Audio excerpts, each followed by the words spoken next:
Welcome to Crimepedia Podcast, a true crime podcast every Tuesday. I am your host this week. I am Cherry, and with me, as always, is my partner in crime. It's Morgan.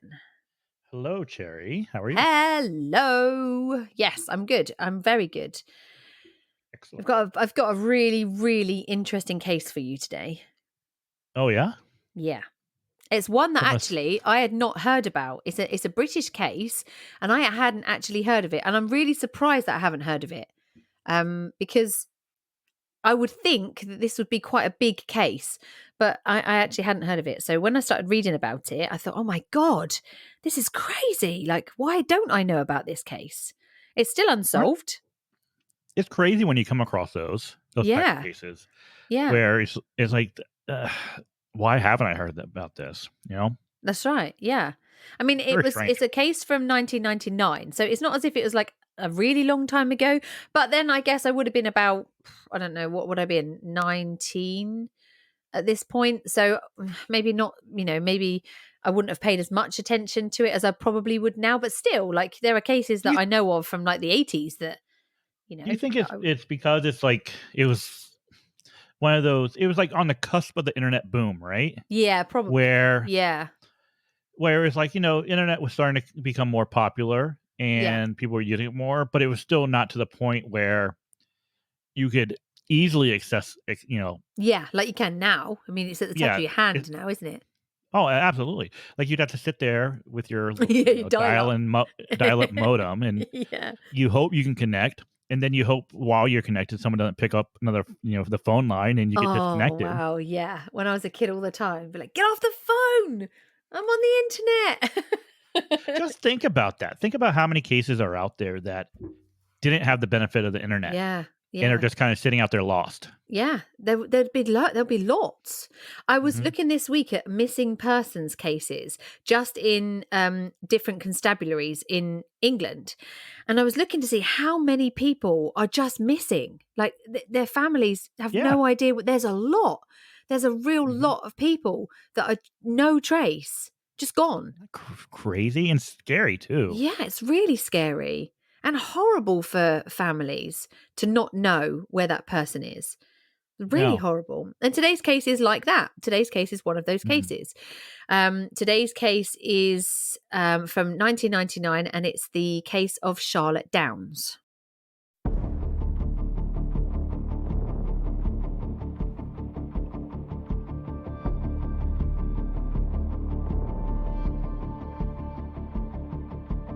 When you're 14 years old, your whole life is ahead of you. School is an inconvenience and you can't wait to hang out with your friends. 14-year-old Charlene Downes was no exception. She liked meeting her friends and hanging out in the local arcades. She was a likeable, cheeky girl with siblings that she got on with really well. One November afternoon, she kissed her mum goodbye and left with friends to visit the arcade.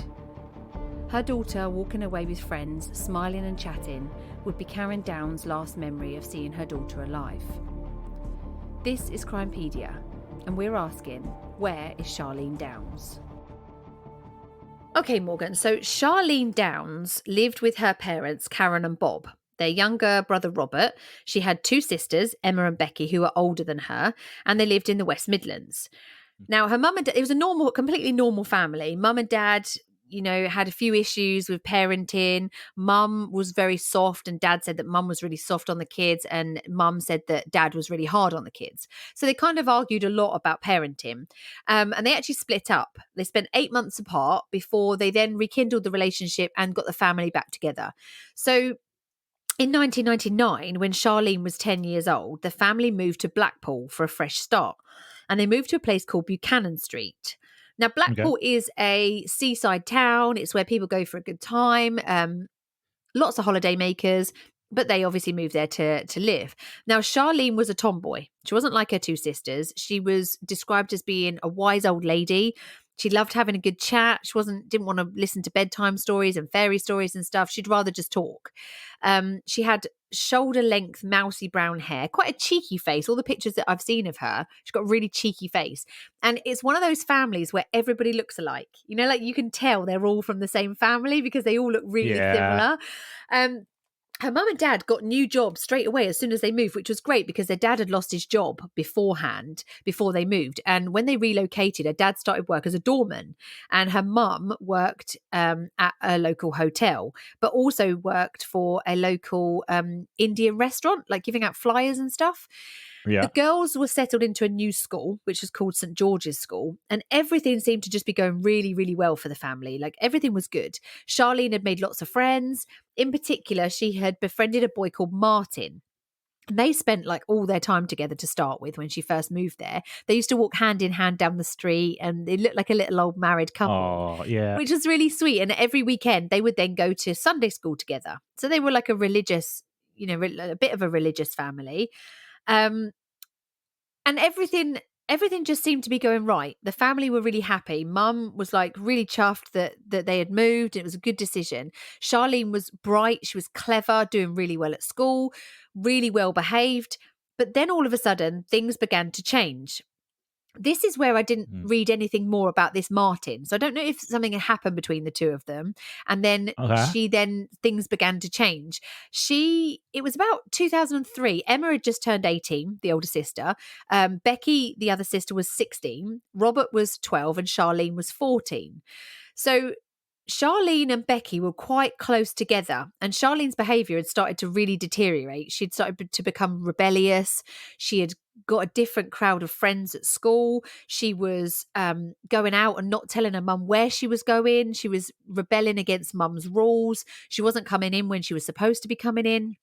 And Emma, the eldest, was very well behaved, very polite. But Becky had also been truanting from school. She was misbehaving. And those two are really close in age. They spent a lot of time together. And it was sort of believed that Charlene had started to copy her sister Becky's behaviour. And that's why things were going a bit, Okay. Yeah. So Charlene and Becky often skipped school together. They got caught smoking, and then Charlene was excluded from school. And this is when things started to get really bad, because Karen then began to get really worried because Charlene was acting up. She had money all of a sudden that she wouldn't explain to her mum where it came from. She wouldn't tell her mum where she was going or who she was going with. And they were actually really close, mum and daughter, but they then started to grow apart and Charlene became very distant. So Charlene started to like miss curfew. Mum would be like, you've got to be in at this time, and she would be late. So it was a regular occurrence, but she would always come home in the end. And on the 1st of November in 2003, Charlene woke up late. She was listening to music at home and her mum was making her breakfast. Yeah. Now, Charlene's mum remembers that Charlene was looking for one of her trainers. She'd lost a trainer, and Karen was due to go out shopping and Charlene was still looking for the shoe. The plan for the day was that Charlene was going to go and visit a neighbour before going out to the arcades with Becky and their friends. So before they left, Karen gave both the daughters £5 each to go down to the arcades and play on the machines, get food, whatever. So at 6:45 that evening, Karen was working, dropping leaflets for the Indian takeaway. And she spotted Becky and Charlene drinking milkshakes walking along the street. So she saw them, they chatted, and she said, look, it's time for you to head back now. It's 6:45. Let's just get you guys back. Charlene wanted to meet her friend Natalie at the arcades, as they had agreed. So Karen waited with her while she used the public phone box to call her friend. When Natalie's bus arrived, Charlene kissed her mum and said, love you, mum, and I'll see you later on. So her mum said, look, don't be late. Okay, you can go down to the arcades with Natalie, but don't be late, please. Becky had said, no, mum, I'm going home. So I'm going to go and catch the bus home or walk home or whatever. So they were going their separate ways. So Karen then watched Becky, Charlene and Natalie walk off towards Winter Gardens, which is the arcade entertainment centre where there's like machines and stuff they can play. And at this time, Charlene was wearing black jeans with a gold eagle design on the front. She was wearing a black jumper with a white diamond pattern and black boots. So quite distinctive clothes. They also said she might have been wearing a cardigan or a white top with a hood as well. Yeah. So Karen got home at like 9:30 that night to find that Charlene still wasn't home. So she was like, oh, again, look, she's not, she's getting really naughty. She's missing her curfew again. Everyone else is home, not Charlene. So she waited until 10 o'clock and then was like, this is getting ridiculous. She's really late now. So she called Natalie's house. Natalie was home. And she said, well, no, we left Charlene at the carousel at the end of the pier. And that was at about 9:30. So she separated from her friends at about 9:30. So by 10 o'clock, she should have been home. Well, she should have been home a lot earlier than that. Oh, to yeah, be honest. obviously. Yeah, exactly. But she What, left her friends she's at half. 10, she's 10 years old. 14. Oh, she's 14. Yeah, 14 But still, years old. she's 14. Yeah. You said when did it happen? When was it? 99. Oh, what month? Oh, no, this is 2000. This is 2003 in November. So it would have been dark. November. It would have been getting dark. Yeah. Oh, yeah, but yeah, it would have been real dark then. It'd be getting dark. But by 10 o'clock, it's completely dark. Yeah. So that's why Mum was like 6:45. Come on, let's get you guys home. You know what? I think they're right with Mom was kind of like a little too lenient with them. Yeah, yeah. Well, Dad was in the army, so Dad had that strict, like, regiment kind of like attitude. So obviously Karen's now really worried. So Bob decided to go out on his bike to see if he could spot her. He was like cycling around, see if he could find her. Karen called the police, and the police told them to give it until the morning in case she had gone to a friend, stayed over, and hadn't bothered phoning home. No. No. I was like, as soon as I read that, I was like, what? No, she's 14 years old. There's no reason Where for is police she? to go, give it until the morning. No, that's right. But they did, unfortunately. Even if she's at a friend's house, you should still be doing your job. Yeah, and trying to locate a 14-year-old girl to figure out where she is. Absolutely. If a mother or father or anyone's calling you and saying, "Hey, this is unusual. My 14-year-old, yeah, this is unusual. My 14-year-old is not home. We don't know where she is." Yeah. You should be like, "Okay, we'll send out officers and we'll have them looking for her. While we're looking for her, call up all her friends, see if you can find her there. Yeah, whatever. That's right. You don't say, let's wait until tomorrow morning, see if she shows up. Yeah. Let's hope she shows up, and then no, we've lost I don't vital care. hours. Yeah, it's going to take up resources to find, a girl who potentially might not be truly missing, but who cares? That's right. Those resources are worth it. Yeah, exactly. Of course, definitely. I mean, the parents basically spent all night pacing the house, and then when she still hadn't returned in the morning, Karen frantically phoned the police again, and the police believed at first that Charlene had run away, which is something that Karen had said no. She hasn't run away. Definitely not. Yep. She always comes home. She's a rebel. She is a cheeky girl, but she wouldn't have run away. She always comes home. Her friends don't know where she is. So police checked CCTV in the area, and there was CCTV footage of a girl at 9 o'clock. Now, she was at the junction of Dickinson Road and Talbot Road, which is a main cut through that leads from North Pier through into the town centre. Now, North Pier is where she was at the arcade, and this little road kind of cuts through to go to the town centre. Now, she's with an unidentified woman, and this woman is in her 30s. She's got dyed blonde hair, and she's wearing a 3/4 length coat. According to one of Charlene's friends, she and Charlene left the carousel at about 10 p.m, and her friend last saw her at around 11 p.m. near that road. So her friends have come forward. The last friend to actually see her was 11 p.m. So Charlene still hadn't gone home. She was still out at 11 p.m, which that's naughty as it is. So that's, a bit bad. Now, a forensic team was sent to Charlene's home, but nothing of significance was found at the home. Now, Lancashire police launched an investigation, and police took more than 4,000 witness statements. More than 10,500 lines of inquiry were generated, but all of the leads that they investigated came to nothing. There was just nothing. No one had seen her. No one remembered her. Nothing. Now, straight away, I thought, well, why isn't this in the paper and stuff? And it was reported that Charlene's family later found out that police had contacted the media, assuring them that this was just a runaway case and there was no need to cover the story or put it out in the media. Who cares if it's a runaway case or a abduction? Exactly, because who if cares? It's not? That's right. Still a 14-year-old girl. Well, I mean, obviously, the first 48 hours on an investigation to missing persons cases are critical. So Charlene's face wasn't in the newspapers until a month after she went missing. God. It actually took long. Well, it took 3 years before there was a development in the case. 3 years from when she went missing 3 years until there was a development. It's crazy, isn't it? It's so frustrating. Yeah, it is. Well, Okay, so what? She's a runaway. Oh, she's a runaway. find her. Yeah, she's 14. She's still a little kid. Get her face everywhere and find her. Yeah. I mean, the police were now treating the disappearance 3 years later. They contacted Charlene's family and informed them that they actually believed she'd been murdered. They literally phoned the parents, spoke to the mum and said, "We believe that your daughter's been murdered." Phoned her. Why didn't they take her in, sit her down?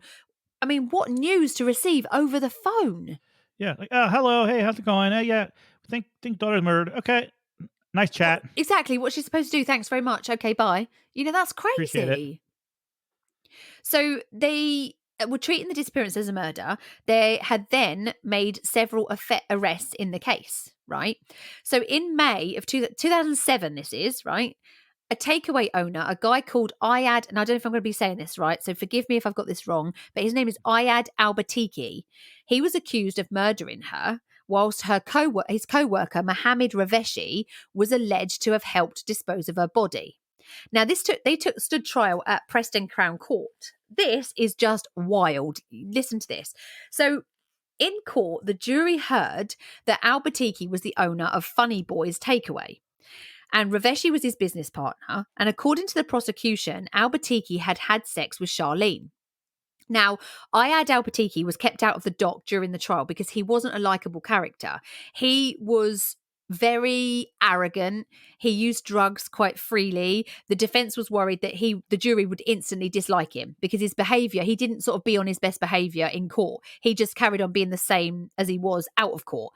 It was very easy to see why young girls would be sort of persuaded by him, because he had a flat above the takeaway which was all decked out in like cool stuff that young girls would be impressed by, and he like gave them the chat. He's a bit older. He gave them the chat, and he had given girls drinks, he'd given girls drugs, he'd had sex with lots of young girls.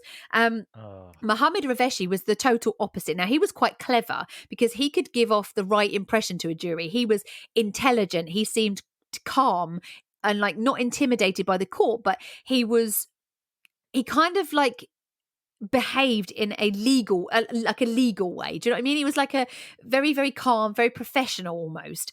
And it's believed that Charlene had I've read about this secret that Charlene seems to have been keeping. I can't find out anywhere what this actual secret is, but apparently there's talk of that she knew something that she was keeping quiet about, and that's why they, killed her.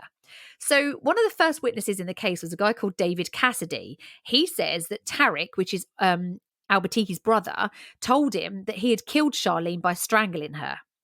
He said that Mohammed had helped dispose of the body, and he had heard that the body had been made into kebabs. Oh, fuck. Excuse my language. Yeah. Excuse my language. So the defense asked him why he didn't report this to the police when he heard about it. And he said it's because he wanted to establish the truth before he contacted the police. So there is actually audio files from covert surveillance inside Mohammed Raveshi's flat and his car. And I've got the transcript for it, which I'm going to read to you in a second. But the defense brought up that Charlene had had some death threat letters sent to her. There's not a lot about these letters, but apparently they wanted to establish that there's threats to Charlene's life from other sources, not from these two defendants. The letters are totally irrelevant, but apparently, somebody has threatened to kill her. So, and then obviously she dies. Well, they're saying she's dead. So this is a couple of the extracts from the transcript that I can get. So Mohammed says, "I can't cope. I'm so worried, and you were the one who killed her. Her big bones went into the machine. Charlene Downes was not even from a decent or important family. If they find her, I have fucking had it. I'll go check the burial place." So then Iyad says, "I killed her. I killed a girl. I was just angry." Mohammed says, "There's nothing left of her. She was here. She died. There really is nothing. Why did you kill her?" Iyad says, "You're being stupid if you think that. I think we release her. It was the last deep one, and then it was the heart that finally killed her. Do you remember? She was bleeding to death, so that made me a fucking mess." So this tape was played and it was actually it was DS Jan Besant's interpretation that was actually displayed alongside this audio file. Now, at Yeah. first sight, the transcription sounds horrific, Yeah. but the trial goes on. I mean, it goes on, and the defense says that because she's a member of the investigation team, she stands to gain from a successful conviction, and that the trial was actually a result of her single-handedly transcribing this conversation. And they argue that the transcription isn't correct. They're saying that it's biased and that she's transcribing words that aren't the right words. What? Yeah. So, So but for they so for heard, they instance, played it. So they played the yeah, audio in but they what? played it with the transcription next to it. So you're reading the transcription and hearing what you're reading. Do you know, like sometimes when they do those Yeah. NFL games where they do the talking and they talk over it and they make it look Oh, that it sounds stupid what they're saying, but actually it yeah, looks yeah. I like know they're what you're talking actually about. Yeah, saying it. So yeah. this is what they're basically saying she's done. They're saying that, like, on the transcript, the word kill should have been tell, not kill. And that Muhammad explains the transcription, say burial place is Paul's place. And they're actually talking about something completely different. They're talking about renovations to the kebab shop, not her murder. How bad was this audio? Oh, I don't Was it know, because that I can't bad? hear it. Yeah, I haven't been able to hear it, Yeah. but that's what they say, is that she has basically transcribed it to sound like something a lot worse than it actually is. I mean, so my question would be: did they in the audio, like, there's a few things that they said, "Oh no, that's wrong. That's not what they said." They said instead of kill, they said tell, and they said Mm. Paul's place. But did they say Charlene? Well, Did they say exactly. Yeah. her name on this tape? Well, that's what it Is says that in the transcript, that they say yeah? Charlene Downes in the transcript. So the judge was a guy called Richard Henriquez. Now, Okay. this was the highest profile court case of that year. He was involved in some of the highest profile cases ever in English history. Jeremy Bamber, Harold Shipman, the killers of James Bolger. So he's a pretty established judge. Now, the defense said that the quality of the audio was too poor for a reliable transcript to be made. And when the investigators first heard the tapes, they said that they were of no evidential value. And DC Besant had listened to 53 90-minute tapes and had prepared this transcript of parts that she considered relevant. They weren't concurrent, like though she just picked out parts and put them all together. So Judge Henriquez agreed that the relevant parts of the tapes could be heard with the transcripts alongside, but he gave a warning with it to say that the transcript was only an interpretation and shouldn't be taken as definitive. But surely that's what this whole trial is based on, the fact that they've been talking about killing her. That's the strongest piece of evidence that Yeah. they've got. That's the only thing they have. Other than this guy, this Chris, who's come forward to say that he knows that I had, killed her. Okay, yeah, but that's still not enough, right? Well, exactly. Not to convict them 110% of her murder. Right. Yeah. Right. So Oh. I know, it's so frustrating, isn't it? So it was also revealed that during this time, the police had started to find out that there was a serious grooming and child exploitation ring operating in the Blackpool area. So allegedly, the men running these local takeaways were giving young girls free food, alcohol, cigarettes in exchange for sexual favours. Oh. And that Charlene apparently had been one of these 60 girls who had been groomed and exploited by this ring of, like, paedophiles. Now, despite all Yeah. that evidence that was provided by the prosecution, the jury failed to reach a verdict. So a retrial was scheduled for the following April.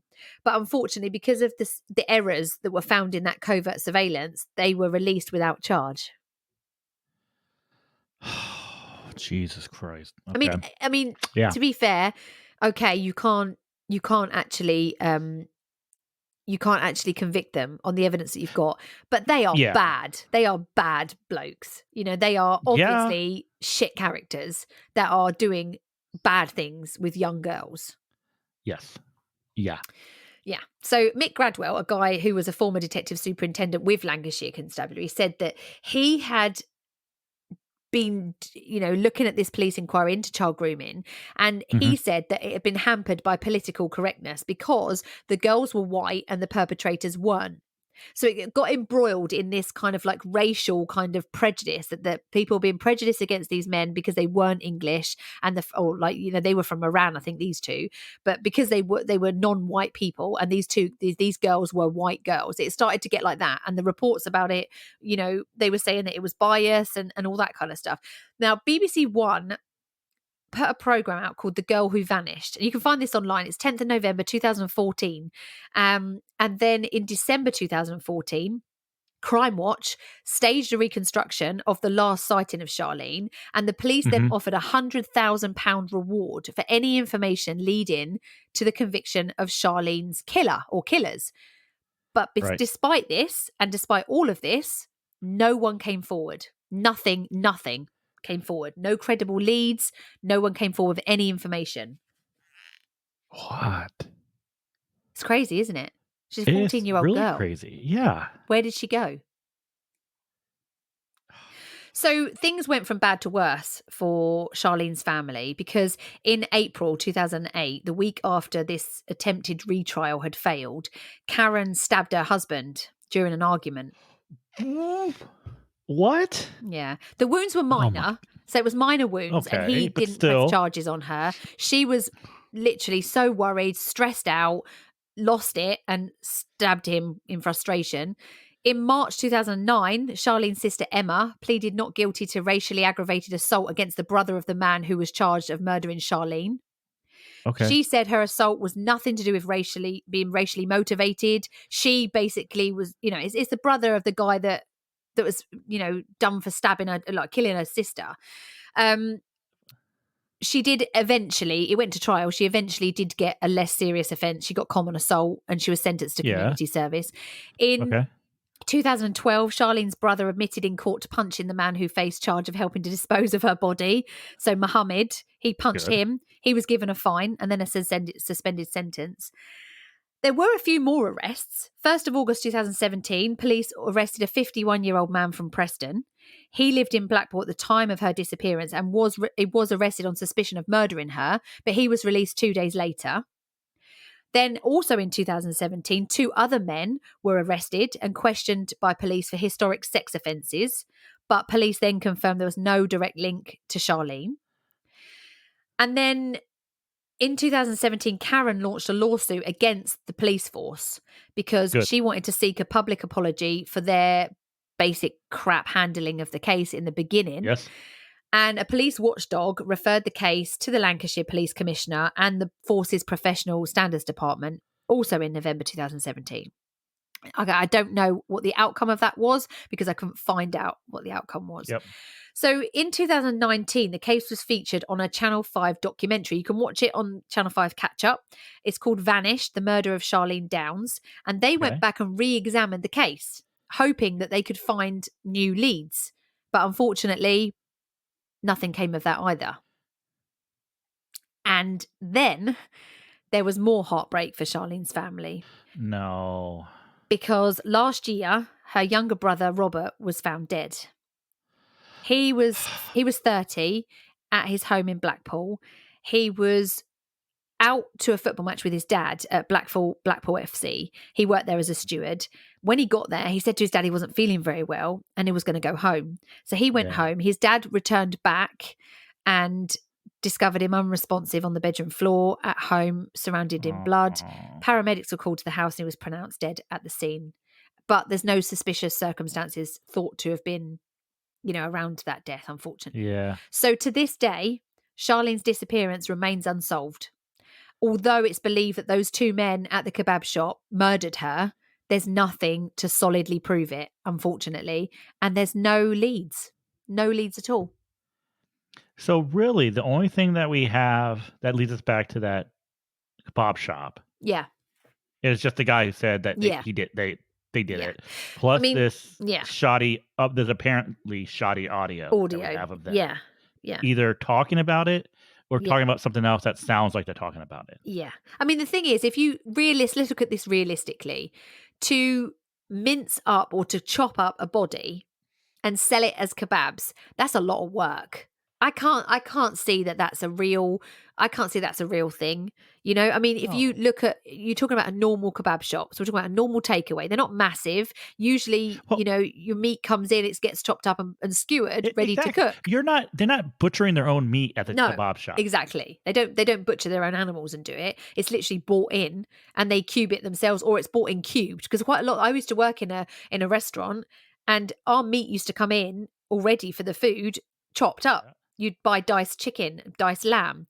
So I can't see that they're butchering their own animals in the back of the shop. Plus, there's a lot of blood if you're going to be butchering a body. Yeah. And so the machine, okay, so you have a mincing machine for the kofta kebabs, but are they putting her through a meat grinder in the kebab shop? Seriously? I'm really Could they upset about be? this. I know. I just one of those cases that I just think, what the hell? If the police Okay. hadn't, obviously, if the police hadn't of messed up at the beginning, we would have probably been a lot further forward. But they did, Yeah. and we're not. So now what do we do? You can't just leave it. No, you're right. It almost sounds like they're just so like desperate. Like, yeah, we messed up. Yeah. That they got to a point where they're desperate and they're like, okay, well, just Well, let's sorry. see let's see what's gonna stick. You know, there's no reason that you take the two to trial with what apparently they Yeah. had, or the lack of evidence that they had. But I mean, they said in the beginning the police found no evidentiary value in those tapes to start with. And then all of a sudden we got this crime. I mean, I get that when you do listen to things, especially if you listen to. So I listened to a podcast called Music City 911, our friend Brandon's podcast. I listened to that. When you're listening to a 911 call, it's very difficult to work out what people are saying, and you're Mhm. kind of like, your brain is kind of searching for familiar words that you know. And so, because she knows that this is a murder case, she knows that they're talking about, the talk is that she's been chopped up and made into kebabs. Is she automatically listening for words about that? If you were to give this to, say, you or me or somebody else that doesn't know what this is about and ask them to transcribe these tapes, would we have come out with the same references? Yeah. And that's why I can see why the defense have said she's got a lot to gain from this. She's on that team. They want a successful conviction. Why didn't they give those tapes to somebody who was completely, but not like non-biased, somebody who's completely in the middle, has nothing to do with either side? Don't tell them what it's about. Give them the transcripts and get a professional to get them to transcribe what is being said and see Yeah. what comes Right. out. They could still do that now. They could still do that.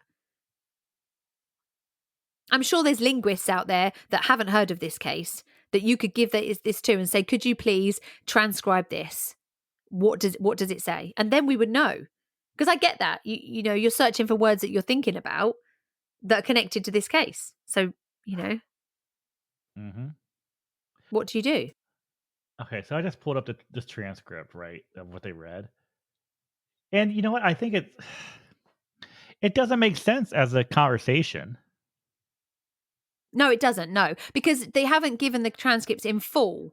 They've only given parts of the transcript to read. So Oh it's no. different bits. It's not the full No, conversation. So it doesn't make sense. It it doesn't make doesn't make sense. sense. No, you can't do that. Well, no, because that's making up a conversation, isn't it? That's taking Yes. different. I mean, that'd be like taking our conversation from earlier. You could make a whole new conversation with the comments we were making. It doesn't work like that. Well, okay, here's the thing. So, have these two, Mohammed and what's the other guy's name? Iyad. I think it's Aya. Iyad. That's how it's Okay, so IYAD. So we talked about them. Okay, so they were accused of murdering her, of yeah, Charlene. yeah, They've been accused of grooming yeah, girls, yeah. right? Young I girls. mean, Yeah. outside of this Charlene case, have they been charged with anything? I think Iyad was charged with something. I don't think Mohammed was. I think I read that Iyad has been charged with some sort of aggravation, something like that. He has been charged with other Okay. stuff, but not Mohammed. I think Mohammed has kind of kept his nose clean since. But I think Yeah. given his kind of reputation, I think he doesn't really give a shit, you know, and so he's very he isn't going to change his ways just because he's been accused of something, So he comes across as that kind of arrogant person. So I know that he's been done for other stuff, but as far as I know, Mohammed has kept clean. The only thing he was involved in was being punched in the face by her brother, as far as I can see, looking at online. Yeah. And for what we know, I mean, either maybe Mohammed's not involved at all. Maybe neither of them are. We don't know. No. I But mean, here's the thing: is as much as I want a solution, you can't, pin it on them definitively. But I think that stuff like this distracts from the case, right? Yeah, definitely. Because if you go and you ask someone that know, that if you go, hey, have you heard of Charlene Downes? And they say, yeah, and they say, well, what happened? What was the result? Like, oh yeah, they arrested those guys in the kebab shop who cut her up and served her as kebabs. Yeah, right. Yeah, that's all. So that's what they know of the case now. Yeah, that's right. But that's not the. Yeah, okay, sure, they were arrested and tried, but they were exonerated, right? Yeah. So, but people would probably look at it like, oh, well, yeah, that case is solved. Yeah. And every so often, apparently, it comes up in the newspapers on the anniversary of her go missing and stuff, and they still mention the whole kebab shop murder, and they still mention that. They still mention the fact that they think she was made into a kebab, and so it's something that's stuck even now when you look through newspaper articles and stuff. They still mention that, so that isn't helpful in the fact that that's a local rumor. There isn't actually anything definitive to say that that's the case. So, I mean, where did she go? Who's this woman? Who's the blonde woman that she was seen with? Exactly. Who is that? Exactly. Why is no one talking about the blonde woman that she was seen with? Mm-hmm. They've got CCTV of her with a blonde woman, unidentified blonde woman. Surely they should be focusing on that. So I looked up this Funny Boys, right? This plays, and all these reviews are taking it like a joke at them, right? Yeah. Wonder who's on the menu there today. I know, that's awful, isn't it? All I can say is this food disgusting. You really don't know what you're eating. Oh, God. If you like eating people, this is a restaurant for you. Still doing human kebabs. Oh, wow. No, so I didn't even look up the reviews. Yeah, I mean, it's and so that's what people know. The people know, oh, these are the people that chopped her up. Yeah. And they're not even looking. No one's talking about the blonde woman. No one's talking about the fact that she was last seen. A friend said she was last seen at 11 o'clock at night, because it went from the last sighting at 9 something that they left her at the pier to another friend saying, no, I saw her at 11 o'clock going towards the town centre. No one's talking about that. It's frustrating. They're just concentrating on this whole kebab thing, which is gross and gruesome, but probably didn't even happen. And it's steering the case off into a totally different direction. But once again, because of the bungling at the beginning, I think you've lost time for vital evidence, and you've lost time for things that, could have solved this case by now. It just makes me mad. And I just felt really sad for her mum. When I read this, I was like, that poor family. Like, the daughter's gone missing. They still don't know where she is. The brother is now dead as well. I mean, that poor woman, she's really, really, and the dad, I mean, they've really been through it. That is, I'm looking at this photo that they say is her on the CCTV. Yeah. I don't think, I'm not 100% sure. But here's the thing. Okay, so this was at 3:25. Yeah. In the afternoon. Yeah. So hours before. Yeah. She was last seen. Uh-huh. And the other thing I noticed is the woman that she's with, it almost looks like she has her arm kind of like linked, they're arm in arm linked. Yeah. So it's who should be walking around with in the city center? A black that age, that age as well. It looks like something that you do with your a mother and daughter or whatever. Yeah. But the problem is also with this, you can go onto YouTube. If you go onto YouTube and look for Lancashire Police, you can just put in Charlene Downes CCTV. Literally, it's such a quick clip, and it's not clear at all. It's really not clear. I mean, that could have been anybody. Yeah. It's really, really not. It's 9 seconds or 20. I think the full thing is 9 and a bit seconds. It's literally her walking along a road, and it doesn't look. I don't think it looks so much like her.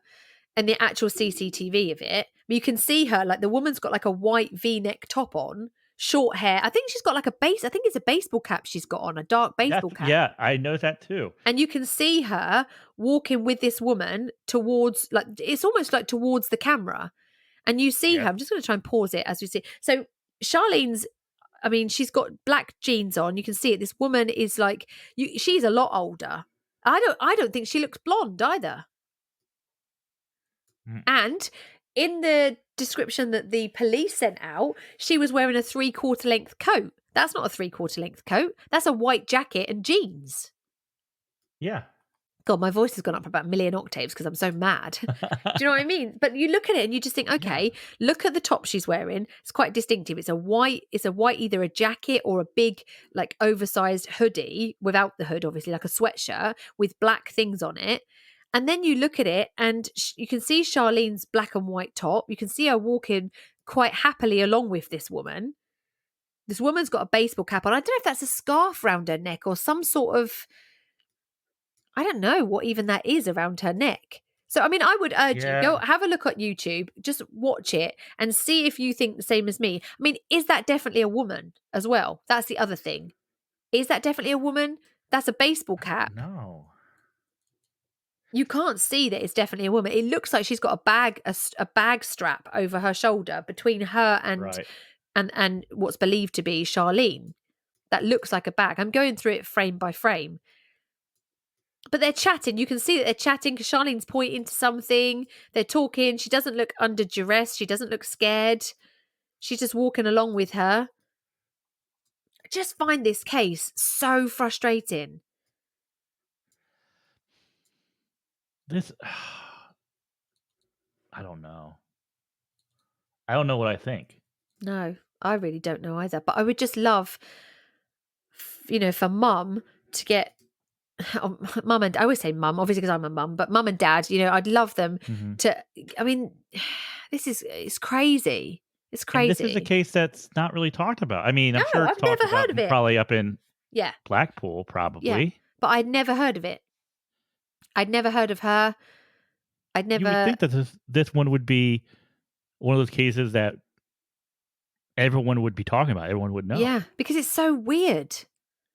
You think it's the fact, once again, do you think it's the fact that people think of this as the kebab, the kebabs case? I do. Yeah, I do. I think it's because people already think that they know what's happened to her and that's it. And so nobody else is looking. Do you know? I honestly think that's what it is. Obviously, she was doing stuff that she probably shouldn't have been at that age. Of course. Right? Yeah. Yeah. She was probably not hanging out with a good group of people. No, that's right. It's sad because you know what? It's really sad. She's a kid. She was a 14-year-old, 14-year-old girl. Yeah. She was just on the verge of, Yeah, that's right. Just really, really beginning her teenage years. Of course, that's right. Just getting a little bit of, not release, but she's just starting to get to that age where she's allowed out, a little bit of freedom, enjoying the independence of life. Yeah, or starting to. Yeah, and there's nothing. But there's nothing. Like no one's come forward with anything. There's got to be something. You would think that like her friends were like, okay, well, I know this is what she was doing, and this is who she was hanging out with.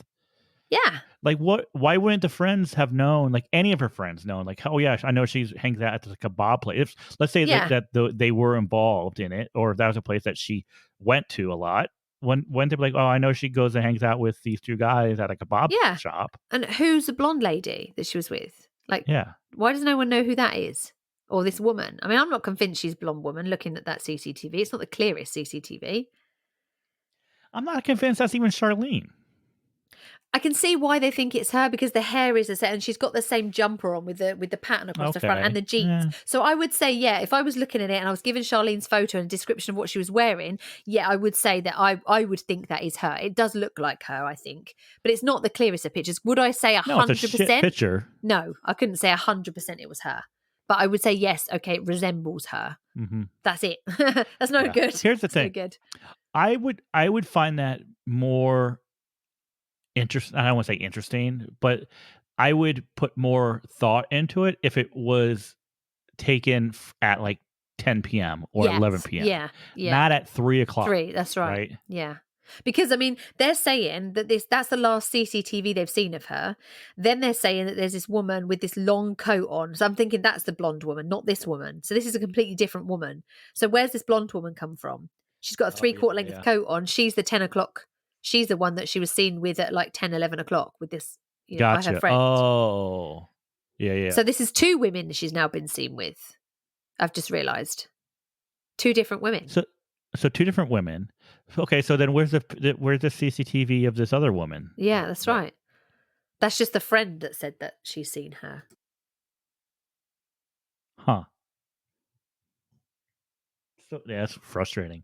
But I urge you, if you're listening to this and you're interested, just go onto YouTube, have a look for the Lancashire Police's CCTVs. Tell us what you think. What do you think? Do you think that looks like Charlene? What would you think if that was the case? But I would like to know what the police have done about these women that she was seen with. I'd like to know, did they do forensic investigation they must have done forensic investigation in the kebab shop. They must have done. Yeah, well, surely. You would hope so. Yeah, you would hope so. But so that is You never know. the case. I would like to know what did happen and where is Charlene Downes. Thank you very much. So it's really made me angry, this case. It's made me really annoyed. Disgusting. The more I read about it, the more annoyed I become. Oh, no, absolutely.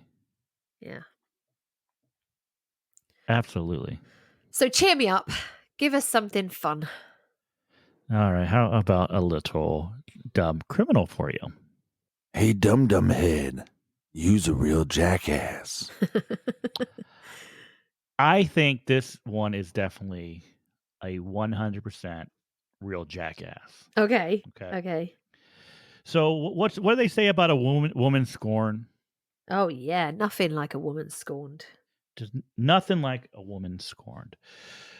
Well, for a woman in North Carolina, she decided to take woman scorned to a whole another level. Okay. So on a Friday evening, this woman, she's 49-year-old Christy Louise Jones, decided to go over to her ex-boyfriend's house, or the place that her ex-boyfriend was staying at the time. Yeah. And she decided that she was going to burn it down. Okay, that's nice. Okay. So she went and she actually started 2 fires. She lit a fire on the front porch, and then she set another fire around a propane tank, and then she used Flex Seal to obstruct the homeowner's garden hose so that he couldn't try to put out the fire with the hose. Oh my God, she really thought about it. And she also cut into the above ground pool to empty out all the water in there. And so in all, it's estimated that she caused over $20,000 in damage to the home. Okay. God, yeah. The problem is it was the wrong home. Oh no. That's not funny, but oh my God. So the woman failed to confirm the address that she was at, and she ended up setting fire to a complete stranger's home. What an idiot. Surely that'd be the first thing you actually... Oh my goodness. Yeah. So those poor people. So this happened. It was a Friday morning. It was like 7 a.m. The homeowner actually discovered her standing next to her car that was blocking his driveway. Okay. And when, the homeowner was trying to figure out what's going on and like confronted her, she mumbled something and then ended up like brushing him with the car as he drove away. So she was caught. She was arrested. She was charged with felony first degree arson, assault with a deadly weapon. She's nuts. And larceny of an animal, because apparently she was holding one of the homeowner's dogs on a leash when he confronted her. I'm just gobsmacked. I can't believe that you would go and do all that trouble and take all that trouble, and it's the wrong house. It is the wrong house. You absolute donut. Yeah, so that is a really good dumb criminal. Yeah, make sure you get the right address. Yeah, if you're gonna try to burn someone's house down and you don't give a fuck, Yeah, just No, well, don't. first off, just don't. Yeah. But if you are, make sure it's the right house. That boyfriend must have been like, "Phew, thank God she's so stupid because my house is intact." Well, yeah, he's probably thinking he like dodged a bullet with that one. Totally. Yeah, totally. Probably That's crazy. That is absolutely justified. ridiculous. Yeah, Wow. don't try to burn down people's houses. Yeah, to don't do begin with. that. You know, have an argument with the guy, but surely it's not Yeah. even going to get him back, is it? You burn his house down and he's not going to come back. It's not going to come back to you. So what's the No. point? Walk away with your head He's- held high. Don't worry about Yeah, it. he's not going to go back to you. All he's going to do is going to file a Yeah. insurance claim. You're going to end up in and jail. You're going to go in jail. That's right. Don't. It's not worth it. It's really not. Take dating advice from Cherry and Morgan and walk away. It's never Oh my worth it, my God. love. It's never worth it. Don't do it. Oh my God, she went through so much effort. She did. I mean, It's that's a the lot of wrong planning. house. That's a lot of effort. Yeah. I mean, It's she like, oh my God, there's an above cut ground the pool, hose, so I gotta make sure emptied I the gotta pool, empty the pool. I gotta use Flex Seal to like block off the hose so they put can't holes like in the use the hose. buckets. Any buckets in the house, I'm going to put holes in them. I Holes. mean, Boop, boop, boop. Yeah. seriously, No that's crazy. toilet. Nope. Got to make sure the toilets are You're going to cut off the completely supply. empty. Yeah.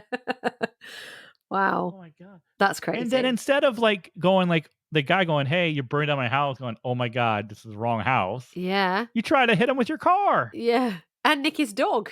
I mean, come Yeah. on. Jeez. That's crazy. Well, thank you for that. So- Thank you for that. We will be back next week with another episode. It'll be Morgan's episode next week, and we'll be back with some more dumb criminals. I'm sure probably won't top that one, but it'll be my dumb criminal next week. So thank you for joining us. Find us on our socials, and we'll see you soon. So for now, be nice. And bye.